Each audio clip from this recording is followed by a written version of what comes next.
Finland, 2023. Part 1. The Weight of the World. The wind howled outside, carrying with it the biting cold of a Finnish winter that crept into every crack and crevice of the small apartment. The walls, once painted a cheerful yellow, were now faded and peeling, reflecting the weariness that had settled into Anna's bones. The floor creaked underfoot, a constant reminder of the age and fragility of the place she and her children now called home. Anna sat at the kitchen table, a battered piece of furniture that had seen better days. Its surface was scarred with knife marks and old stains, remnants of the many meals she had prepared for her children over the years. Her hands, red and chapped from the cold, shook slightly as she spread out the few coins she had left. The metallic clink of the coins echoed in the silent room, each one a stark reminder of her dwindling resources. She glanced around the kitchen, her heart heavy with despair. The cupboards were nearly bare, holding only a few cans of beans, a half-empty bag of rice, and a loaf of bread that had begun to harden at the edges. The refrigerator hummed quietly, its contents sparse. A carton of milk that was almost empty, a small block of cheese, and a few withering vegetables. The sight made her stomach twist with anxiety. How was she supposed to feed 5 growing children with so little? Her gaze drifted to the small, fogged-up window above the sink. Outside, the world was blanketed in snow, the soft white powder contrasting sharply with the gray, overcast sky. The cold seemed relentless, seeping into the apartment and making the old, threadbare curtains flutter weakly. The radiator in the corner sputtered occasionally, but it did little to combat the chill that penetrated the walls. Anna's thoughts were interrupted by the sound of shuffling feet. She looked up to see Elias, her eldest, standing in the doorway. At 12 years old, Elias had inherited his father's height and lean build, but his features were unmistakably Anna's: soft brown hair, pale skin, and bright blue eyes that held a depth of understanding far beyond his years. He was dressed in a worn sweater that was a size too small, his trousers patched at the knees. "Mom," Elias called softly, his voice still carrying the remnants of sleep. "Are you okay?" Anna forced a smile, trying to push down the wave of emotions threatening to overwhelm her. She didn't want to burden Elias with her worries, not when he already carried so much on his small shoulders. He had taken on the role of caretaker, looking after his younger siblings when Anna had to leave for work or when she was too exhausted to manage on her own. It wasn't fair, she knew that, but there was little she could do to change it. "I'm fine, sweetheart," she replied, her voice trembling slightly as she quickly brushed away a stray tear. "I'm just trying to figure out how to make this last until the end of the week." Elias walked over to the table and looked at the coins scattered across it. He furrowed his brow, his young mind already calculating how far the small amount could stretch. "Maybe we can get some more bread and eggs," he suggested, trying to be optimistic. "I can help make sandwiches for everyone." Anna's heart ached at his words. She could see the determination in his eyes, the way he tried so hard to be strong for the sake of his siblings. It was a burden no child should have to bear, but Elias carried it with a quiet grace that both humbled and pained her. "That's a good idea," she said, reaching out to tousle his hair. "You're such a big help, Elias. I don't know what I'd do without you." Elias smiled, a small, fleeting expression that warmed Anna's heart even in the cold of the apartment. "I'll take care of the others while you're gone," he promised. "You can trust me." "I know I can," Anna replied, her voice full of gratitude. She stood up from the table and pulled on her worn coat, the fabric thin and frayed at the edges. The coat had once been a rich, deep blue, but years of use had faded it to a dull gray. It did little to protect her from the harsh Finnish winter, but it was all she had. As she wrapped the coat around herself, Anna felt a familiar pang of guilt. She had promised herself that she would provide a better life for her children, but here they were, living in an apartment that was barely habitable, with clothes that were too small and food that was never enough. The weight of her failures pressed down on her, making it hard to breathe. But she couldn't let herself fall apart, not now. Her children needed her to be strong, to keep going even when it felt like the world was crumbling around them. She took a deep breath, forcing herself to push the guilt and despair to the back of her mind. There was no room for self-pity. There was only survival. Anna bent down to kiss Elias on the forehead, her lips brushing against his cold skin. "I'll be back soon," she said, her voice steady despite the turmoil inside her. "Just keep an eye on your brothers and sisters, okay?" Elias nodded, his expression serious. "I will, Mom. Don't worry." Anna gave him one last, lingering look before turning and heading for the door. She hesitated for a moment, her hand on the doorknob, as if she could somehow ward off the uncertainty that awaited her outside. But there was no time for hesitation. She had to go, had to find a way to keep her family afloat, even if it meant walking out into the cold with no clear destination in mind. As she stepped outside, the wind hit her like a wall, cutting through her thin coat and chilling her to the bone. The snow crunched under her worn boots, each step a reminder of the harsh reality she faced. She pulled the collar of her coat up, trying to shield herself from the cold as she made her way down the narrow, icy streets. The neighborhood was quiet, the kind of silence that comes with the first heavy snowfall of the season. Most people were indoors, huddled by their fires or under thick blankets, trying to escape the cold. Anna's breath came out in visible puffs as she walked, her mind racing with thoughts of how to stretch the few coins she had left, how to keep her children warm and fed, how to keep going when every door seemed to close in her face. She passed by familiar landmarks, the old bakery with its shuttered windows, the playground where her children used to play when the weather was warmer, the corner store where she had once bought groceries on credit, hoping to pay it off with her next paycheck. Now, even those small luxuries were beyond her reach. As she walked, Anna couldn't help but reflect on how different her life had been just a few years ago. Back then, she had a husband, a stable home, and dreams for the future. They had talked about renovating their apartment, maybe even buying a small house in the countryside where the children could run and play. But all those dreams had crumbled the night her husband walked out, leaving nothing but a note and a mountain of bills. Anna had never imagined she would end up here, struggling to survive in a world that seemed determined to break her. But she had no choice. She had to keep moving forward, one step at a time, even when the future seemed bleak and uncertain. Finally, she reached the small park that was her destination. It was a modest patch of land, with a few trees and a frozen pond, surrounded by snow-covered benches. In the spring and summer, the park would be filled with children playing and families enjoying the sunshine. But now, in the depths of winter, it was empty and desolate, a stark contrast to the warmth and life it usually held. Anna made her way to a bench near the pond, the snow crunching beneath her feet as she walked. She brushed off the snow from the bench before sitting down, the cold metal seeping through her coat and into her bones. She shivered, pulling her coat tighter around herself as she looked out at the frozen landscape. The park was eerily quiet, the only sound the faint rustling of the wind through the bare branches of the trees. The pond, once a place of joy and laughter, was now a solid sheet of ice, reflecting the gray sky above. The world seemed frozen in time, as if even the elements had given up on the hope of warmth and light. Anna felt a tear slip down her cheek as she stared out at the pond. She wiped it away quickly, but more followed, each one a release of the pain and frustration she had been holding inside for so long. She had tried to be strong, tried to keep her faith, but the weight of it all was becoming too much to bear.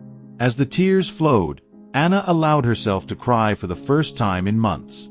She cried for the dreams that had been shattered, for the future she had once envisioned, for the children who deserved so much more than she could give them.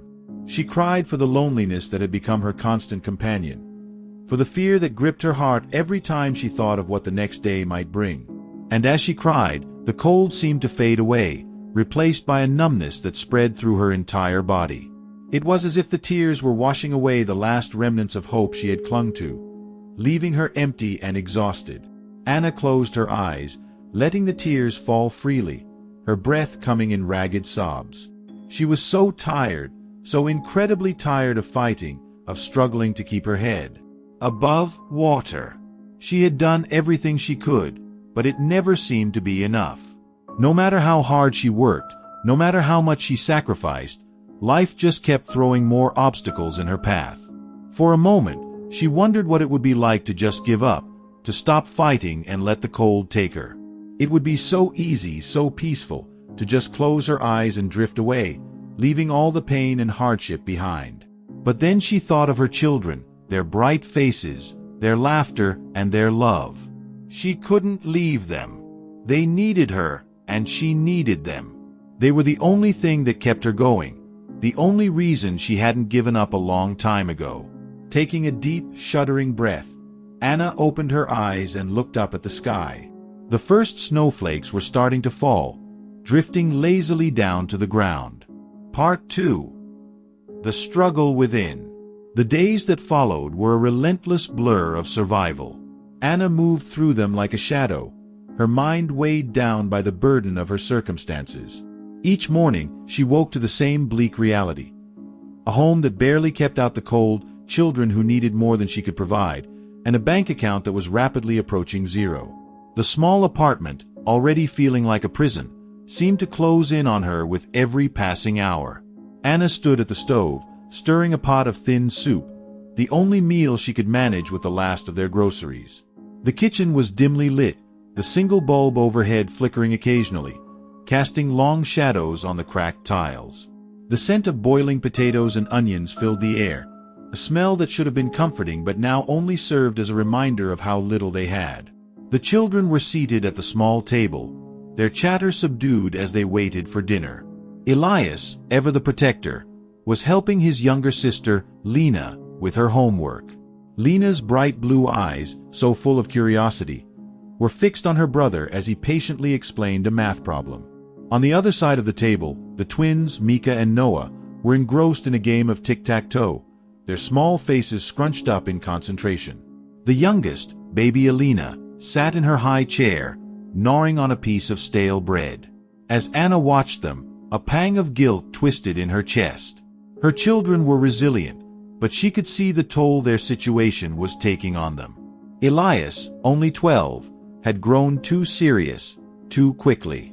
Lena was quieter than usual, her laughter rare. And the twins, who should have been full of energy, were often tired and listless. The baby, Alina, was the only one who seemed blissfully unaware, her innocent giggles a small light in the darkness that surrounded them. The soup was done. Anna ladled it into bowls, trying to make each portion as generous as possible, though she knew it wouldn't be enough to fill their hungry bellies. She placed the bowls in front of her children, forcing a smile that didn't reach her eyes. "Dinner's ready," she said, her voice betraying none of the worry that gnawed at her.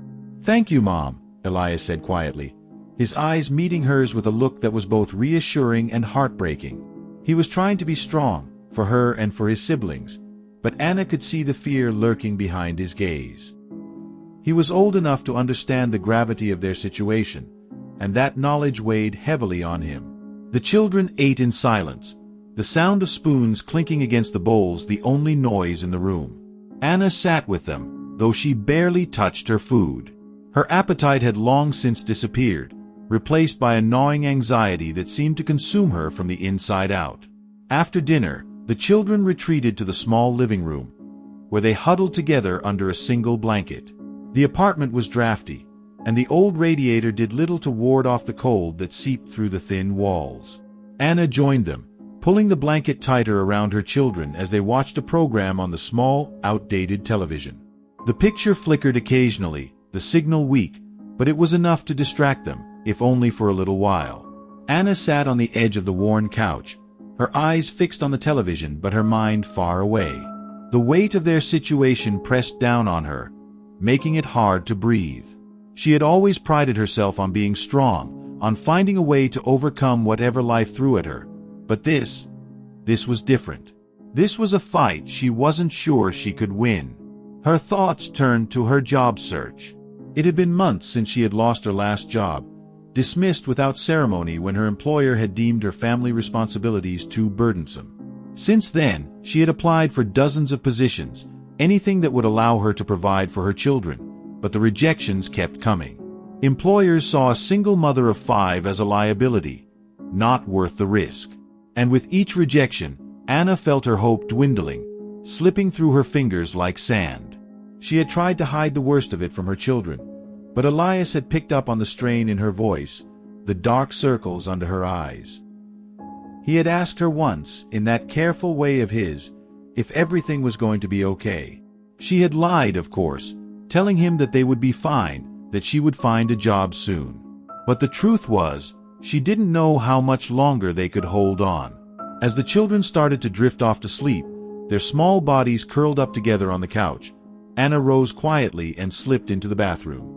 She closed the door behind her, the sound of the latch clicking echoing in the small, tiled room. The bathroom was as worn and tired as the rest of the apartment, with a cracked sink and a shower that barely functioned. The mirror above the sink was fogged up, its edges chipped, reflecting a distorted image of herself. Anna stared at her reflection, the harsh fluorescent light casting shadows on her gaunt face. Her once vibrant hair hung limp and lifeless, her cheeks hollowed from stress and lack of sleep. She barely recognized the woman staring back at her. This was not the life she had imagined for herself, not the future she had planned when she had walked down the aisle all those years ago. Tears welled up in her eyes, and she gripped the edge of the sink, her knuckles white. The frustration, the fear, the overwhelming sense of failure.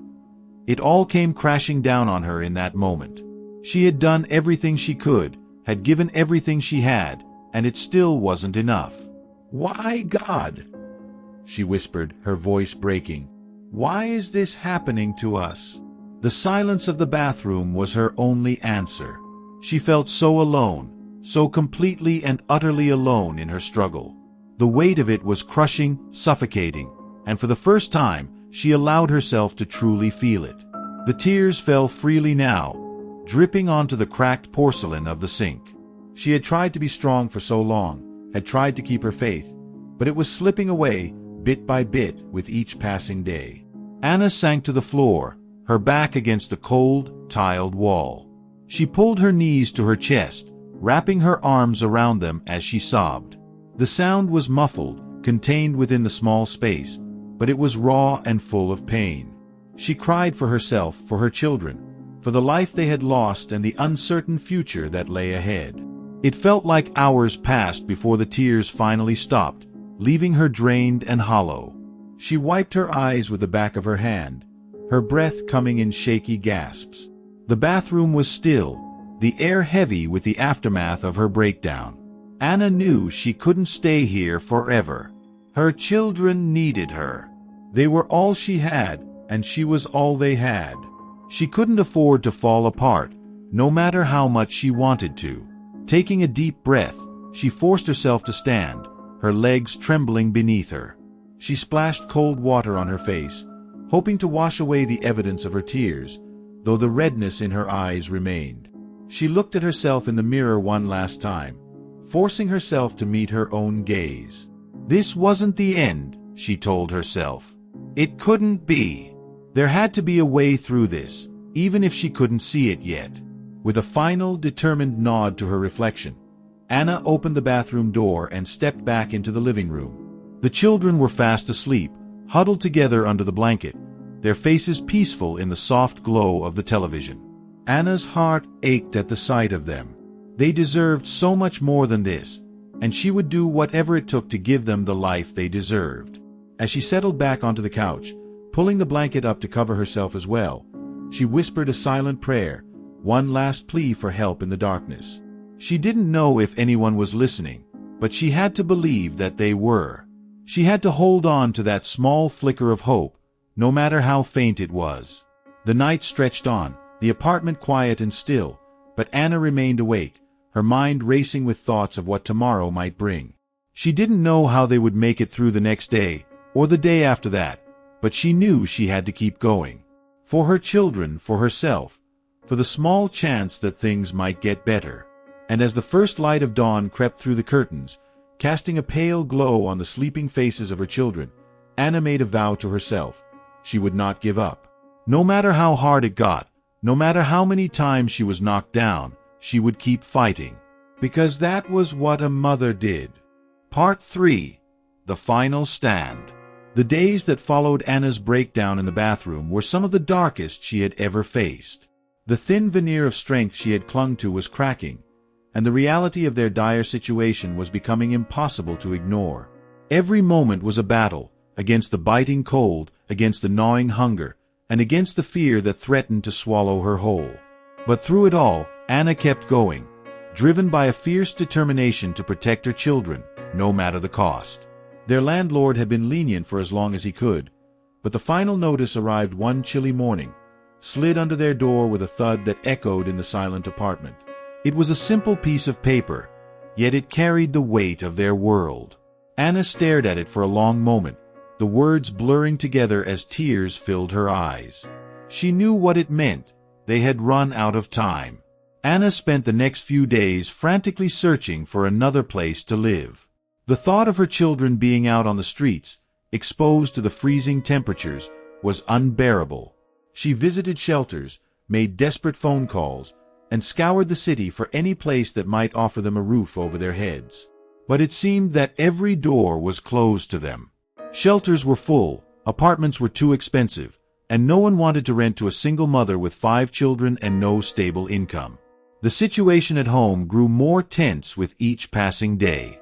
The children, sensing the rising tension in their mother, became more withdrawn, their usual playfulness overshadowed by the fear of the unknown. Elias, always the perceptive one, had taken to staying up late, keeping an eye on his siblings as if he could somehow shield them from the harsh reality that was closing in on them. It was during one of these late-night vigils that Anna found herself sitting by the window, watching the snow fall outside. The city was quiet, the streets covered in a thick layer of white, untouched by the footsteps of those who had already retired for the night. The view was serene, almost beautiful, but it did nothing to calm the storm raging inside her. Her phone buzzed on the table beside her, breaking the silence. Anna picked it up, her heart sinking as she read the message from the landlord. The words were polite but firm. She had to vacate the apartment by the end of the week. Anna's hand trembled as she set the phone down, her mind racing. They had no place to go. She had failed to find a solution, and now they were out of time. For a moment, she considered reaching out to friends or family, but she quickly dismissed the thought. She had distanced herself from most of them after her husband had left, too ashamed to let them see how far she had fallen. And the few she still had contact with were in no position to help. The next day, Anna bundled up her children and ventured out into the city, hoping against hope that she might find a miracle. They trudged through the snow-covered streets, their breath visible in the icy air, as they made their way from one potential home to another. But every door they knocked on remained firmly shut, every lead turned into a dead end. The city, usually bustling with life, felt cold and unwelcoming, a labyrinth of frozen streets that offered no refuge. As the day wore on, Anna's despair grew. She was exhausted, both physically and emotionally, and the weight of her failure was becoming too much to bear. The children were tired and hungry, their little faces red from the cold, but they didn't complain. They trusted her to find a way out of this mess, and that trust was like a knife to her heart. She couldn't bear the thought of disappointing them, of letting them down when they needed her the most. By the time they returned to the apartment, the sun was setting, casting long shadows across the snow-covered streets. The apartment was dark and cold, the heating barely functioning, but it was the only place they had. Anna busied herself with preparing what little food they had left, trying to keep her hands steady as she worked. The children ate in silence, their usual chatter subdued as they sensed the gravity of the situation. That night, after the children had gone to bed, Anna sat at the kitchen table, her head in her hands. She had no idea what to do. The thought of leaving the apartment without knowing where they would go next was terrifying, but staying here was no longer an option. They needed a roof over their heads, warmth, and safety, and she was running out of time to find it. The next morning, with a heavy heart, Anna packed up their few belongings. It didn't take long. They had so little left. The children watched her in silence, their eyes wide with fear and uncertainty.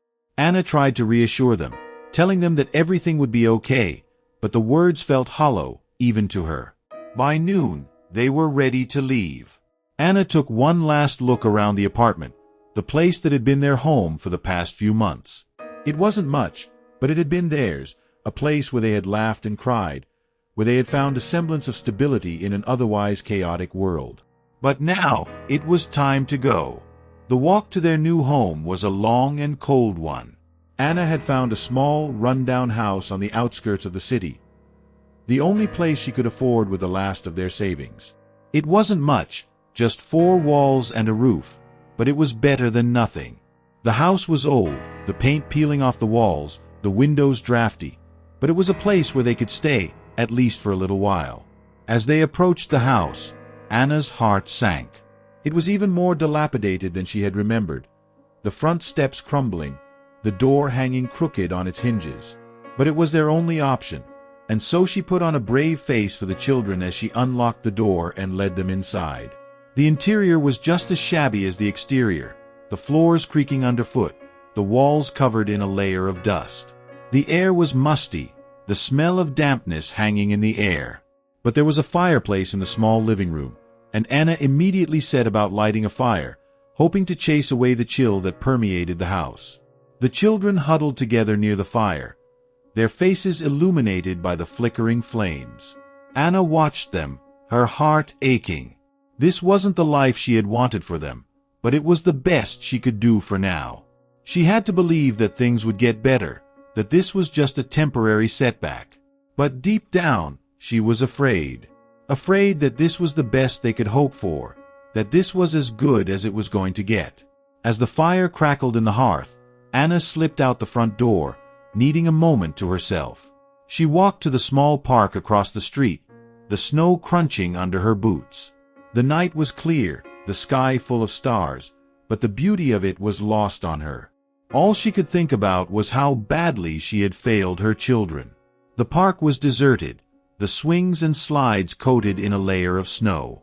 Anna made her way to a bench near the edge of the park, the same bench where she had often sat with her husband, back when things had been different, back when she had believed that love was enough to conquer anything. But that was a lifetime ago, and now she was alone, with nothing but her shattered dreams for company. Anna sat down on the bench, the cold seeping through her coat as she stared up at the sky. The stars were so far away, so distant and unreachable, just like the life she had once dreamed of. She felt the tears welling up again, but this time, she didn't try to hold them back. She was too tired, too broken to keep pretending that everything was going to be okay. The tears streamed down her face, hot and bitter against her cold skin. She cried for her children, for the life they had lost, for the uncertainty of their future. She cried for herself, for the woman she had once been, full of hope and dreams, before life had beaten her down. As she sat there, crying in the darkness, Anna felt a deep sense of despair settling over her. She had done everything she could, had given everything she had, and it still wasn't enough. She didn't know how much longer she could keep going, how much longer she could keep pretending that they were going to be okay. The weight of it all was crushing, suffocating, and for the first time, Anna truly felt like giving up. She didn't know what else to do, where else to turn. She had tried to be strong to keep her faith, but it was slipping away, bit by bit, with each passing day. And so she sat there on the bench, alone in the darkness, with nothing but her despair for company. The night stretched on, cold and unforgiving, as Anna cried for the life she had lost, and for the uncertain future that lay ahead. As the first light of dawn began to break over the horizon, casting a pale glow on the snow-covered park, Anna wiped her tears and took a deep, shuddering breath. She didn't know what the day would bring, but she knew she couldn't give up. Not yet. Not while her children were depending on her. Part 4. A Divine Encounter. The sky was still dark when Anna awoke the next morning, her body stiff and aching from the cold. The small house was even colder than usual, the inadequate heating barely making a dent in the freezing temperatures outside. The chill seemed to seep into every corner, mirroring the frost that had settled in Anna's heart. Despite her exhaustion, she had to get up early. The children still needed to be cared for, and their routine, as disrupted as it was, had to be maintained. She prepared a meager breakfast, the food scarce and insufficient, but she tried to make it as hearty as she could. The children ate quietly, their faces pale and tired, reflecting their mother's own sense of defeat. After breakfast, Anna sent the kids off to their small school, a short walk away. The school was one of the few places that had managed to offer them some stability, even if it was just for a few hours each day. As they left, their backpacks slightly too large for their small frames, Anna watched them go with a mixture of pride and sadness. They were so resilient, so brave, and it broke her heart to think of the sacrifices she was making for their sake. Once they were out of sight, Anna trudged back to the house, her steps heavy with the weight of her worries. She had a few errands to run, but more pressing was the feeling of desperation that had taken hold of her. The new house was barely habitable, the walls thin and the draft persistent. Every corner seemed to whisper of the hardships they faced. As Anna wandered through the park later that day, she found herself drawn to a small, secluded bench beneath a cluster of bare trees. The snow was beginning to fall again, the flakes dancing gently in the breeze, covering the ground in a fresh layer of white. The park was peaceful, its usual bustle replaced by a serene quiet that matched Anna's mood. She sat down on the bench, her breath visible in the cold air, and closed her eyes, trying to find some solace. She began to pray, her voice barely more than a whisper as she poured out her heart to God. Her prayers were filled with raw emotion, her words a mix of desperation, hope, and pleading. She spoke of her struggles, her fears, and her deep sense of abandonment. She confessed her feelings of inadequacy and the overwhelming burden of caring for her children alone. Tears streamed down her face as she prayed, her body shaking with the intensity of her emotions. It was during this moment of vulnerability, as Anna sat on the cold bench, that she felt a presence beside her. She turned to see an elderly man standing there, his appearance both striking and comforting. He wore a dark, well-tailored coat, which contrasted sharply with the snow-covered landscape. His eyes, a deep, warm brown, seemed to hold a world of understanding and kindness. "May I sit?" the man asked, his voice gentle and soothing. Anna, still overwhelmed by her emotions, nodded numbly. The man took a seat beside her, offering her a scarf that he had draped over his arm. It was thick and warm, a stark contrast to the biting cold. Anna hesitated, then accepted it gratefully, wrapping it around her shoulders. For a few moments, they sat in silence, the only sounds being the soft crunch of snow underfoot and the distant calls of birds. The man seemed content to wait, his presence a quiet reassurance.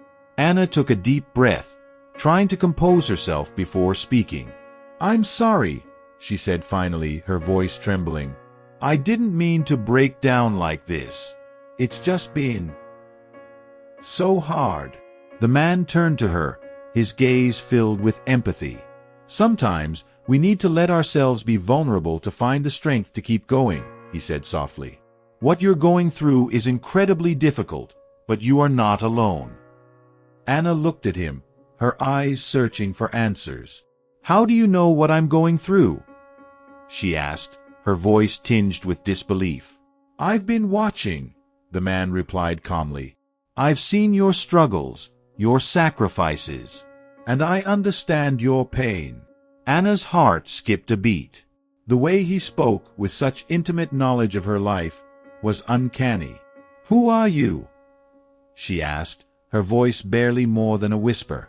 The man smiled, a warm, reassuring smile that seemed to light up his entire face. "I am someone who cares deeply about you and your family," he said. "I have been with you through every moment of your trial, and I am here to offer you hope." Anna stared at him, her skepticism mingling with a glimmer of hope. "How can I believe that?" she asked. "How can I trust that things will get better?" The man's eyes held a wisdom that seemed beyond the bounds of ordinary understanding. "Faith is not always about seeing the end of the journey," he said. "It's about trusting that there is a path, even when you cannot see it. You have been faithful, and your faith will be rewarded." Anna listened, her heart aching as she absorbed his words. The man spoke with a depth of knowledge and insight that felt almost otherworldly. His advice was simple yet profound, offering her a perspective she had not considered. As they talked, the man shared insights about resilience, faith, and the importance of holding on to hope even in the darkest times. He spoke with a calm authority, his words a balm to Anna's wounded soul. He knew things about her life, details she had never shared with anyone, that made her question the nature of his presence. After a while, the man suggested they move to a nearby cafe to warm up. The cafe was a cozy little place, with soft lighting and the smell of freshly brewed coffee wafting through the air. They settled into a quiet corner, where Anna continued to share her story, her fears, and her hopes. The man listened attentively, offering words of comfort and encouragement. He spoke about the power of faith, the importance of perseverance, and the promise of brighter days ahead. His words were filled with a sense of peace and assurance that seemed to transcend the ordinary. As their conversation drew to a close, the man took Anna's hand in his. "Remember," he said gently, "I have seen you and heard your prayers from the very beginning. Things may seem bleak now, but there is light at the end of the tunnel. Keep your faith, and trust that I am guiding you towards a better future." Anna felt a profound sense of peace settle over her. The man's words, though they seemed almost too good to be true, resonated deeply within her. She couldn't fully understand how or why, but she felt an inexplicable sense of hope. As they parted ways, the man offered her a final piece of advice. "When you return home," he said, "you will find a gift waiting for you. It will be a symbol of the blessings that are coming your way. Trust in that promise." Anna watched as the man walked away, his figure gradually disappearing into the distance. She was left alone in the cafe, her heart lighter than it had been in weeks. She felt a renewed sense of determination and hope, as if a weight had been lifted from her shoulders. When Anna arrived back at her new home, she was greeted by an unexpected sight. On the kitchen table, amidst the clutter of their few belongings, lay a letter.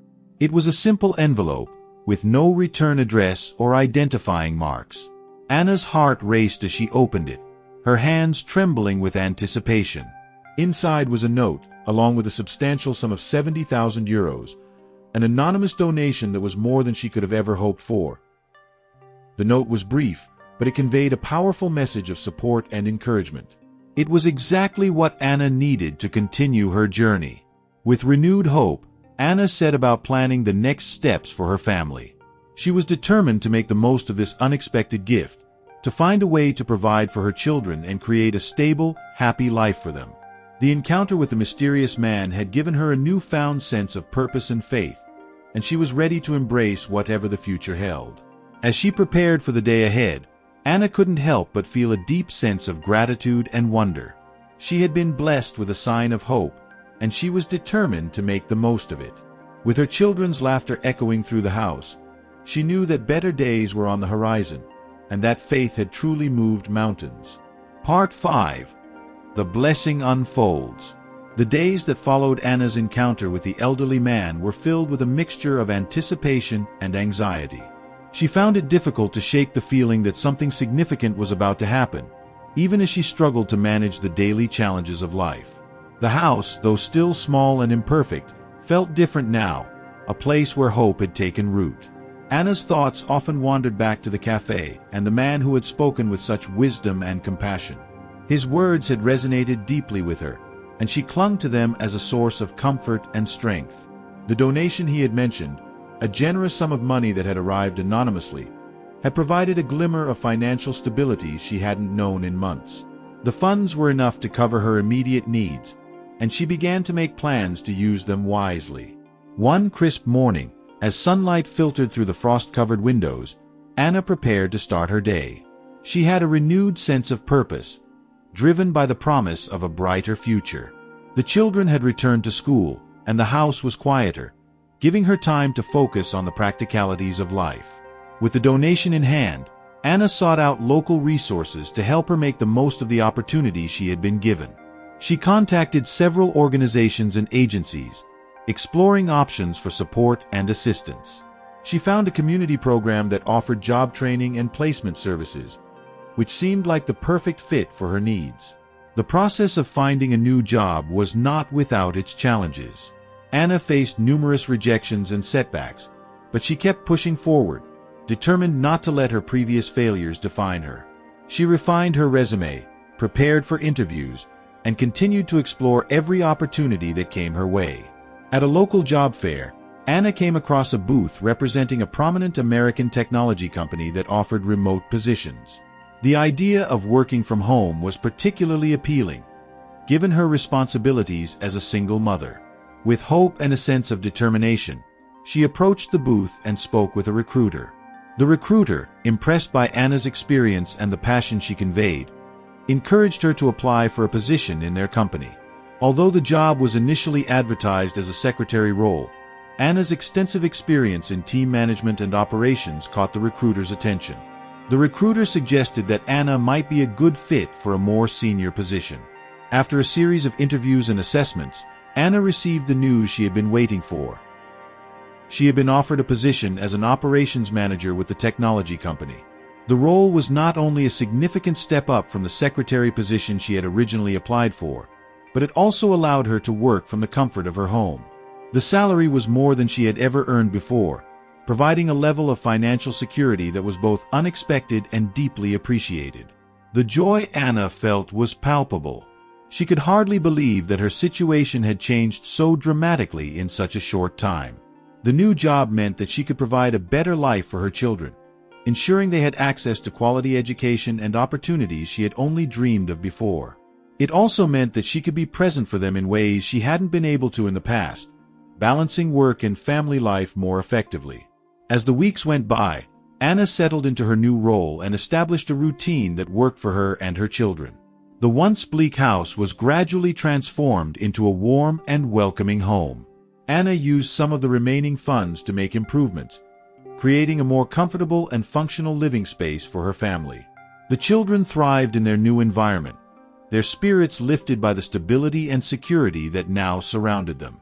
They attended good schools, participated in extracurricular activities, and experienced the joy of a more settled life. Anna was involved in their lives in ways she hadn't been able to before, attending school events and helping with homework. One evening, as the family gathered around the dinner table for a celebratory meal, Anna looked around at her children with a sense of deep fulfillment.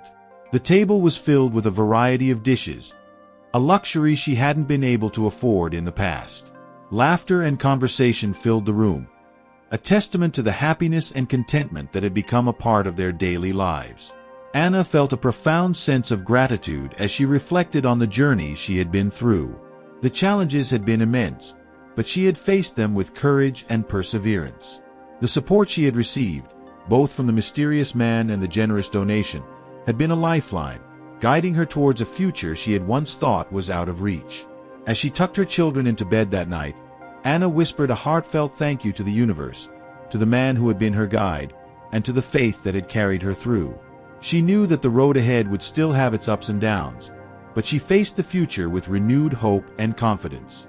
The story of Anna's journey was one of resilience and faith, a testament to the power of perseverance and the unexpected ways in which support can manifest.